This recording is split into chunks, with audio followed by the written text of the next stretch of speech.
There is an undeniable connection between guidance and knowledge, in a way that without knowledge there will be no guidance, and the more knowledgeable a person is, the more qualified he is to be a leader and guider and to be followed. This principle is always true. At the time of the Holy Prophet, he was the most knowledgeable person and the most qualified person to be the leader of the people, and it was the duty of the people to follow him. But who was the most knowledgeable person and hence the most qualified person to be followed after the Holy Prophet?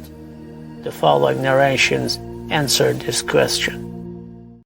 After the assassination of Ali ibn Abi Talib, Al-Hasan ibn Ali issued a sermon and said, "Yesterday a man left you that neither the earlier generations nor the later generations outpaced him in any knowledge."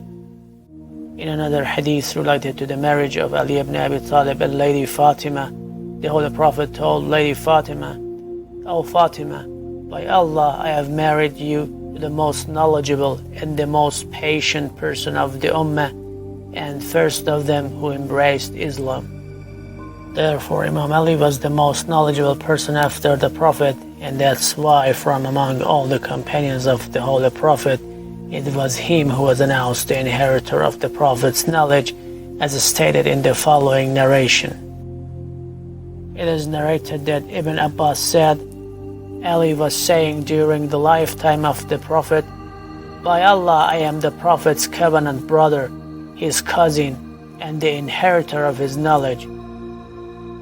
But to know how did Imam Ali become the inheritor of the knowledge of the Prophet, we should take a look at the following narrations. It is narrated that someone asked Ibn Abbas, "How did Ali, the Prophet's cousin, become the inheritor of the Prophet instead of your father, the Prophet's uncle?" He replied, "Because Ali was the first person who accepted the Prophet's invitation to Islam, and he was more than anyone else accompanying the Prophet." Since according to levels of inheritance in Islamic jurisprudence, with the existence of the deceased uncle, his cousin cannot be the legatee of his property, therefore the above hadith is not talking about the inheritance of property, rather the inheritance of knowledge. Based on this narration, Imam Ali was the inheritor of the Prophet's knowledge because he was more than anyone else spending time with him. Therefore, more than anyone else had the opportunity to learn the Prophet's knowledge. The following hadith sheds some light on how well Imam Ali used this opportunity to learn from the Holy Prophet, and how the Holy Prophet himself, like a compassionate teacher, had been undertaking the constant education of his prominent disciple Imam Ali, making sure that nothing of his God-given knowledge is left but is taught and transferred to Imam Ali. It is narrated that Imam Ali said, "When I would ask the Prophet for knowledge, he would give me, and when I would be silent and wouldn't ask, he would initiate giving me knowledge." Moreover, the effect of the Prophet's supplication for Imam Ali in this matter should not be underestimated. It is narrated by Imam Ali that the Holy Prophet prayed for him and said, "O Lord, guide his heart and consolidate his tongue." Now, after a lifetime of constant education of Imam Ali by the Holy Prophet that made Imam Ali his most knowledgeable disciple and the inheritor of all his knowledge, it was the time to announce Imam Ali the most entitled and qualified person to lead the Ummah after the Prophet. It is narrated through authentic chain of transmitters that the Holy Prophet said, "He who obeys me has obeyed Allah, and he who disobeys me has disobeyed Allah, and he who obeys Ali has obeyed me, and he who disobeys Ali has disobeyed me." By these words, the Holy Prophet clarified that Imam Ali has the same level of authority over people that the Holy Prophet himself had. By searching in the Hadith collections, we come across several narrations with exact wording of this Hadith except for one or two words. Let's take a look. "He who obeys me has obeyed Allah, and he who disobeys me has disobeyed Allah, and he who obeys the leader has obeyed me, and he who disobeys the leader has disobeyed me. He who obeys me has obeyed Allah, and he who disobeys me has disobeyed Allah, and he who obeys my ruler has obeyed me, and he who disobeys my ruler has disobeyed me. By comparing the previous hadiths with these two narrations, it becomes apparent that Imam Ali was the Holy Prophet's appointed leader and ruler, and since according to the Holy Quran, the Holy Prophet was never acting or talking out of his desire, rather he was always following the divine revelation. Hence, Imam Ali was divinely appointed to be the leader of the Ummah after the Holy Prophet, and that's why he was granted the same level of authority that the Holy Prophet himself had. These facts regarding Imam Ali's knowledge and leadership were announced by the Holy Prophet in many different occasions. Taking into consideration that Imam Ali was the prominent member of the Prophet's family known as the al-Bayt, we can perceive the same prophetic message from the following narrations.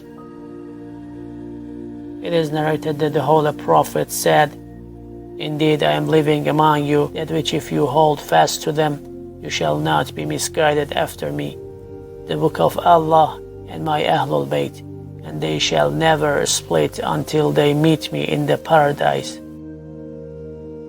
According to this hadith, the Holy Prophet commanded Muslims to seek guidance through following the Quran and his al-Bayt, and stated that these two are inseparable.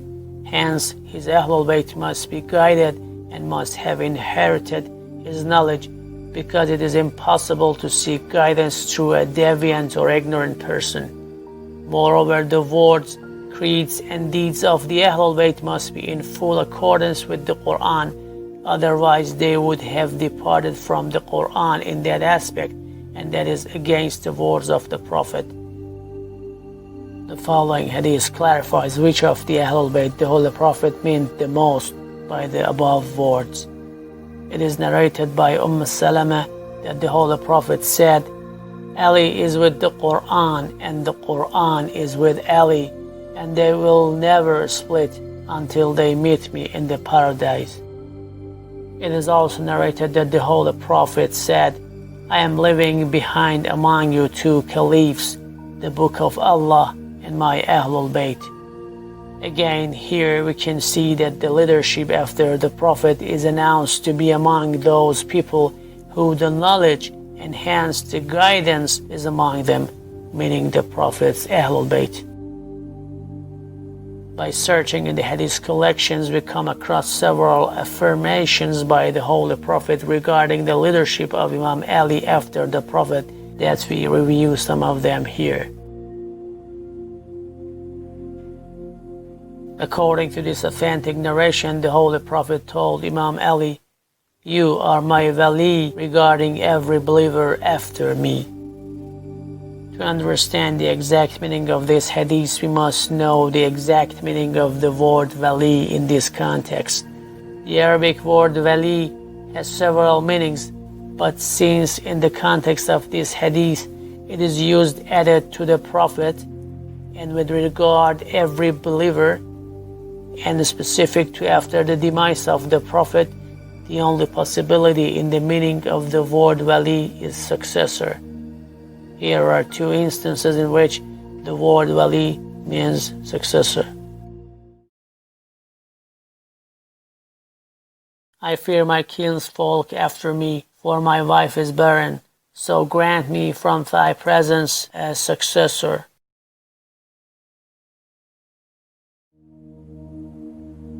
When the Messenger of Allah passed away, Abu Bakr said, "I am the successor of the Messenger of Allah."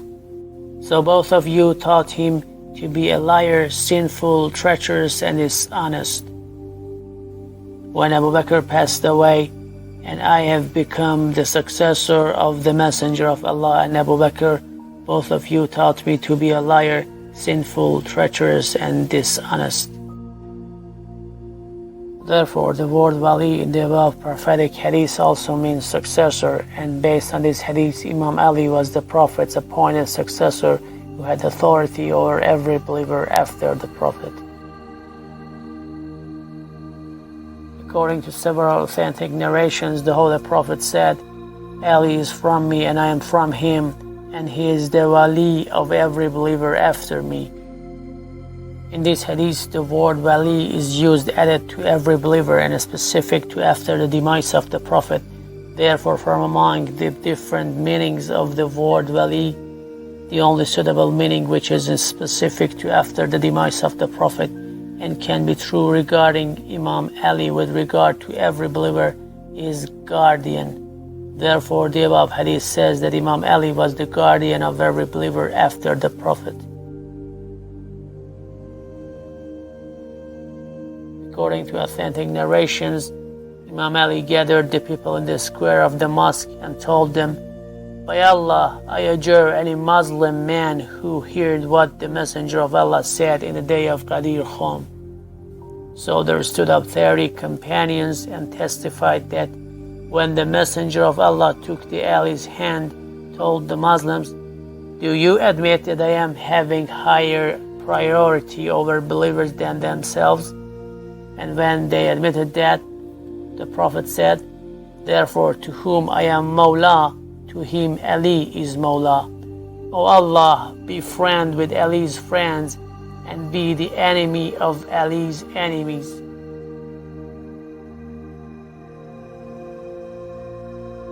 To understand the message of this hadith, we must first understand the meaning of the word Mawla. The Arabic word Mawla has several meanings, but there are several evidences that determines the meaning of Mawla in this context is master. The word Awla, which the Holy Prophet used to remind Muslims of his rank regarding them, and the word Mawla, which he used to describe his relation and Imam Ali's relation regarding all the believers, are derivations from the same root. The word Awla means having higher priority, as its artificial infinitive Awlaviya means priority. And one of the meanings of the word Mawla is master, which is used to describe a person with higher priority over others. That exactly matches the meaning of the word Awla. Therefore, the same way the Holy Prophet was the master to all the believers, he announced Imam Ali to be the master of all the believers.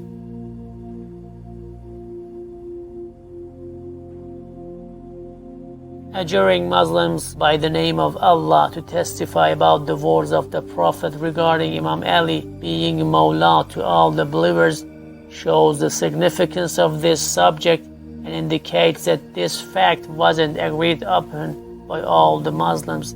This only matches the meaning of master for the word Mawla and doesn't suit with other meanings of the word Mawla like friend.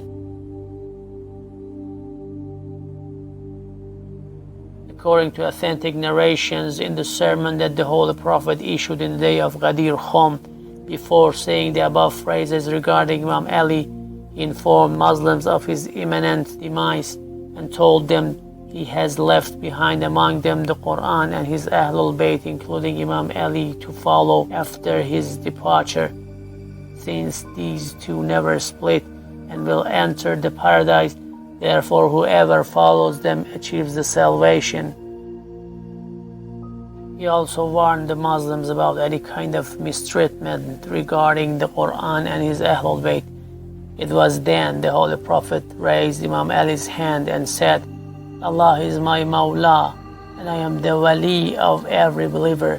So to whom I am Wali, to him Ali is Wali. Then he prayed for whoever befriend Imam Ali and prayed against the enemies of Imam Ali. As you can see in this hadith, the word Wali is used interchangeably with the word Mawla in the previous hadith to describe the relation of the Holy Prophet and Imam Ali regarding all the believers. And since the Holy Prophet was talking about after his demise, and in order to specify which of his Ahl al-Bayt is more entitled to be followed after him, he used the word wali to describe Imam Ali's position regarding every believer after the Prophet. Hence, the only meaning of the word wali which suits this context is guardian, and the same way the Holy Prophet was the guardian of every believer during his life, he announced Imam Ali's guardianship of every believer after himself. And since a guardian is a person with higher priority, it was used interchangeably with the word Mawla. Therefore, the word Mawla in the previous hadith means master, and both hadiths show that Imam Ali was granted the same level of authority over all the believers that the Holy Prophet himself had.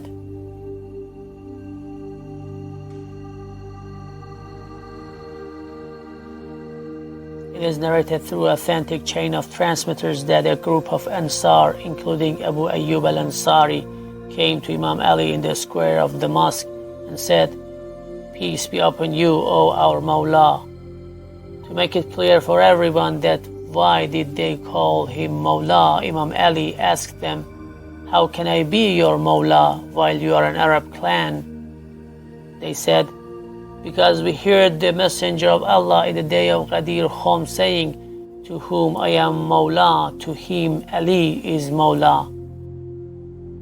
This conversation that happened between Imam Ali and that clan of Ansar is only meaningful when the word Mawla is interpreted as master, because every clan has its own chief or master, and calling Imam Ali as their master arouses this question that how can Imam Ali be their master while they are an Arab clan and already have their own clan chief?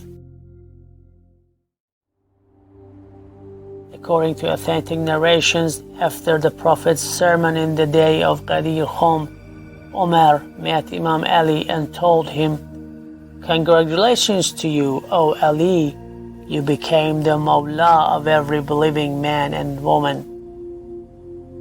This saying of Umar clearly indicates that Imam Ali wasn't known to be the Mawla of every believer before this sermon, and it was by the Prophet's announcement that he became known as the Mawla of every believer, and this only matches the meaning of master for the word Mawla.